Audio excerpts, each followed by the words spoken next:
Chciałem krótko pokazać, jak wygląda kultura strzelecka u nas w kraju, w Szwajcarii. To są nasze bronie, jest ich tutaj kilka. Generalnie to jest tradycyjna dyscyplina strzelecka na dystans 300 metrów. Jak widać, tutaj są bronie sportowe.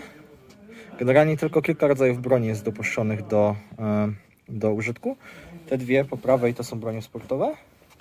Ta jedna tutaj to jest nowoczesny karabin obecnie na wyposażeniu armii szwajcarskiej, Sturmgewehr 90. A ta broń to jest stara broń, która niegdyś jeszcze przed II wojną światową zdaje się była na wyposażeniu armii. To jest karabiner 31. To jest broń bardzo cenna i generalnie dość ciekawa w swojej konstrukcji. A tutaj jest amunicja do tej broni.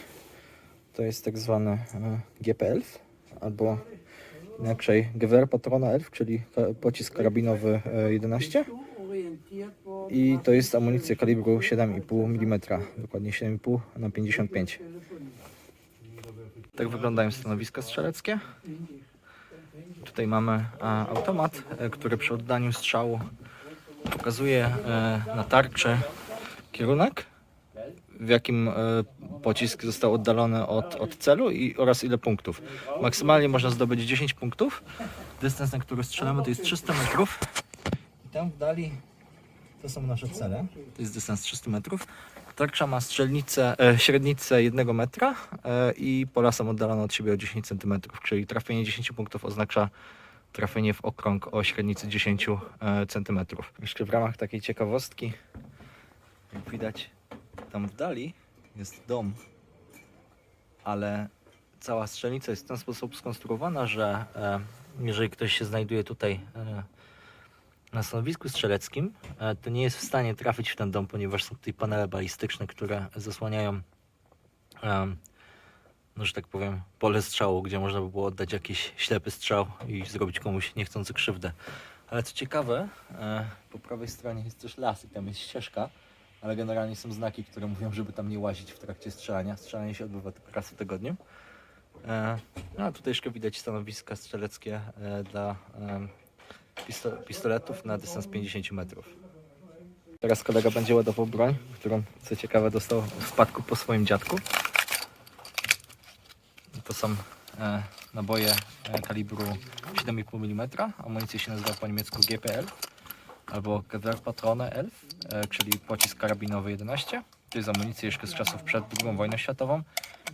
Podobno do 308, ale podobno też bardziej celna. No i za chwilę możemy sfilmować, jak kolega będzie strzelał. Zobaczymy, jak mu pójdzie. Kolega szykuje się do strzału. Ciekawy też jest sposób, w jaki działa ta broń. No i teraz zobaczymy, jak mu pójdzie. I tutaj widać, ile punktów trafił kolega. 8. Bardzo ładnie, czyli trafił w okrąg o średnicy, jeśli dobrze liczę, 20 albo 30 cm na odległość 300 metrów, używając jedynie tak zwanego dioptra. Nie ma tutaj żadnej optyki.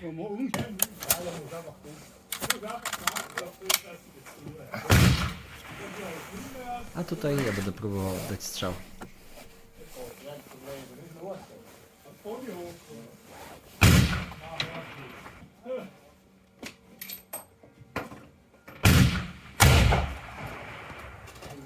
Też 8. Tutaj kolega strzela sportową serię. Strzela akurat teraz dyscyplinę, czyli to idzie do kartoteki naszego klubu. No i maszynka mu drukuje na bieżąco, ile zdobył punktów tam na tym automacie. A tutaj z kolei jest ta seria, ostatnia, którą trafiłem. I w tej kolumnie jest numer tarczy, w tej kolumnie ilość punktów. Jak widać, nie zszedłem przy żadnym strzale poniżej 8 punktów. A moja średnia na 10 strzałów to jest 89 punktów, czyli średnio około 9 punktów na strzał, co oznacza, że średnio trafiałem w okrąg o średnicy około, jeśli się nie mylę, 20 cm albo mniej. No i tak to wygląda. Ludzie sobie tutaj elegancko strzelają. To, co bardzo mi się podoba w szwajcarskim strzelaniu, to to, że nikt nikomu nie przeszkadza. Każdy strzela we własnym tempie i konkuruje w zasadzie z samym sobą. Może jedynie słychać tych starszych panów, którzy nieraz głośno krzyczą, bo prawdopodobnie już tego nie wysłyszą. Ale generalnie wszystko idzie we własnym tempie, na spokojnie. Jest tutaj dyscyplina. Naprawdę, jeżeli ktoś by przyjechał do Szwajcarii na dłużej, to polecam.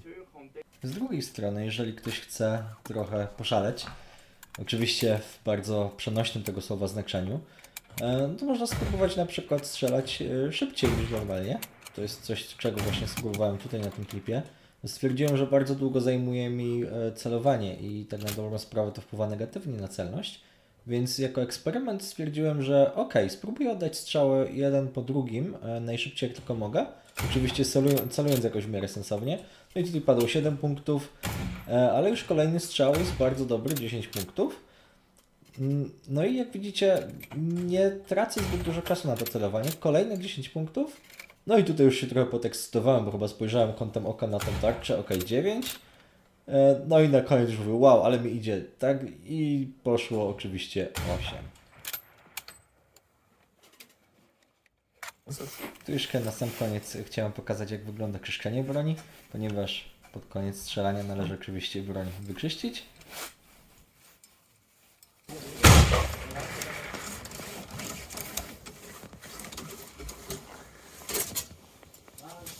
Szmucyk. Brudne. Trzeba do skutku czyścić, aż będzie bielutkie.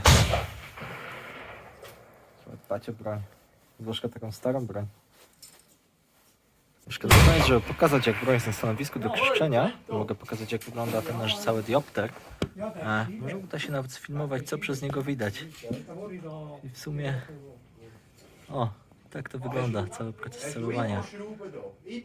W sumie prawie, że można powiedzieć, gówno widać. Ale coś widać i tak się celuje z tej broni. Ten diopter ma parę ustawień. Generalnie to jest coś w rodzaju przysłonek w aparacie fotograficznym. Tak? Czyli jest coś, co się nazywa po angielsku pinhole camera.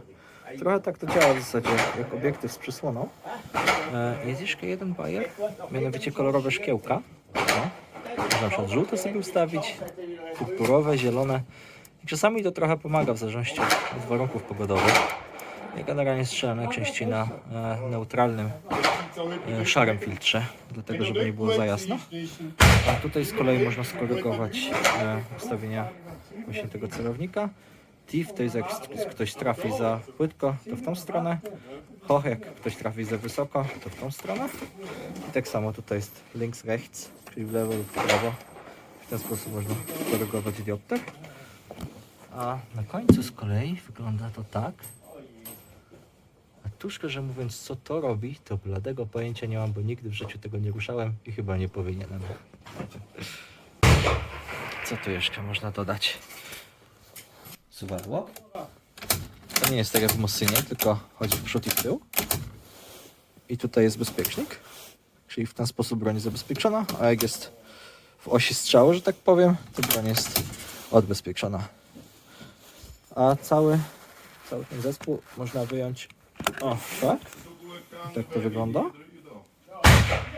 Ja mogę używać niepoprawnych terminów, dlatego że się lepiej w języku niemieckim orientuję, jak to się nazywa, więc jeżeli powiedziałem coś głupiego, to proszę mnie poprawić. No i na sam koniec chciałem jeszcze wrzucić parę fotek i pokazać Wam, jak wygląda ten obiekt. Ta pierwsza fotka pokazuje restaurację, którą mamy. Tam nie chciałem filmować, dlatego że widać twarze, ludzie się relaksują, chcą sobie zjeść coś dobrego, wypić piwko po strzelaniu i ze sobą pogadać, więc nie chciałem po prostu w tym przeszkadzać. Tutaj na kolejnym zdjęciu widać jedną chyba z pierwszych tarcz w ogóle, do których zostały dane strzały.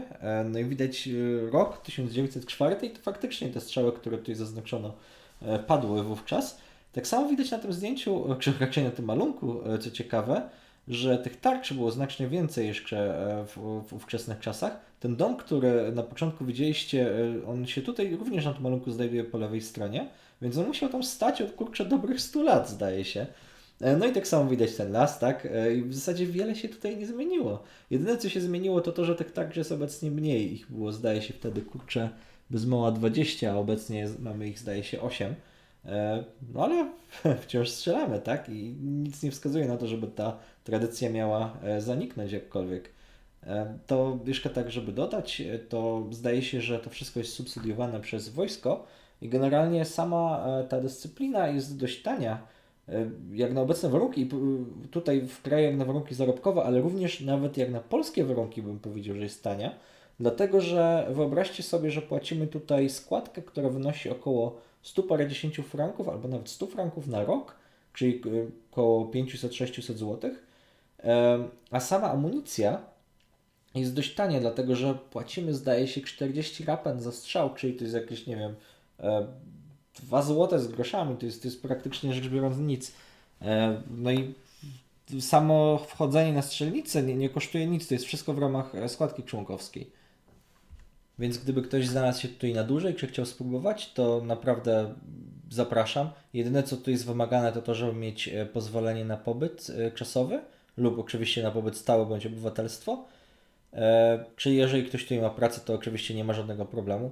Ja spodziewałem się, że spotkam się może z jakąś ksenofobią, ale byłem bardzo pozytywnie zdziwiony, gdy jako obcokrajowiec, jeszcze słabo znający język niemiecki wówczas przyszedłem, no i spotkałem się z bardzo miłym powitaniem. Ludzie w ogóle byli zainteresowani o co, kto i jak.